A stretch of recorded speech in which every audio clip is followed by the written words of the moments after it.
राजा भोज परमार या पनवार वंश के 9वें राजा थे।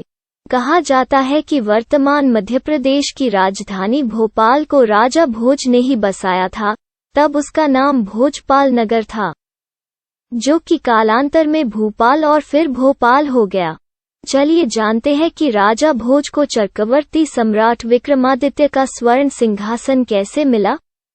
राजा भोज को एक अनपढ़ चरवाहे के बारे में पता चला, जो अपने न्याय के लिए बहुत प्रसिद्ध था।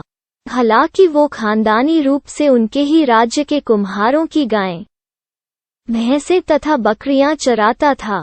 लोग मुश्किल से मुश्किल मामलों को लेकर उनके पास आते थे और वो साधारण सा दिखने वाला चरवाहा उन्हें आसानी से सुलझा लेता था। जब राजा भोज ने तहकीकात कराई तो पता चला कि वो चरवाहा सारे फैसले एक टीले पर चढ़कर करता है। राजा भोज की जिज्ञासा बढ़ी और उन्होंने खुद भेष बदलकर उस चरवाहे को एक जटिल मामले में फैसला करते देखा। उसके फैसले और आत्मविश्वास से भोज इतना अधिक प्रभावित हुए कि उन्होंने उससे उसकी इस अद्वितीय क्षमता के बारे में जानना चाहा।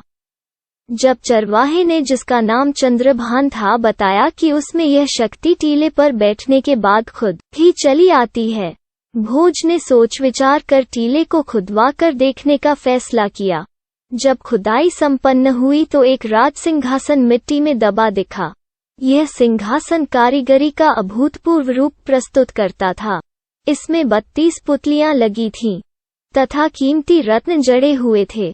जब धूल मिट्टी की सफाई हुई तो सिंहासन की सुंदरता देखते बनती थी। उसे उठाकर महल लाया गया तथा शुभ मुहूर्त में राजा का बैठना निश्चित किया गया।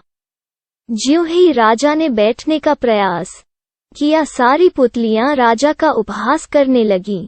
खिलखिलाने का कारण पूछने पर सारी पुतलियां एक एक कर विक्रमादित्य की कहानी सुनाने लगीं तथा बोली कि इस सिंहासन, जो कि राजा विक्रमादित्य का है, पर बैठने वाला उसकी तरह योग्य, पराक्रमी, दानवीर तथा विवेकशील होना चाहिए। और उन्होंने उसे अपनी बारी के अनुसार एक एक करके महान सम्राट विक्रमादित्य की कहानियां सुनाना शुरू किया। पेश है पहली कहानी, रत्नमंजरी।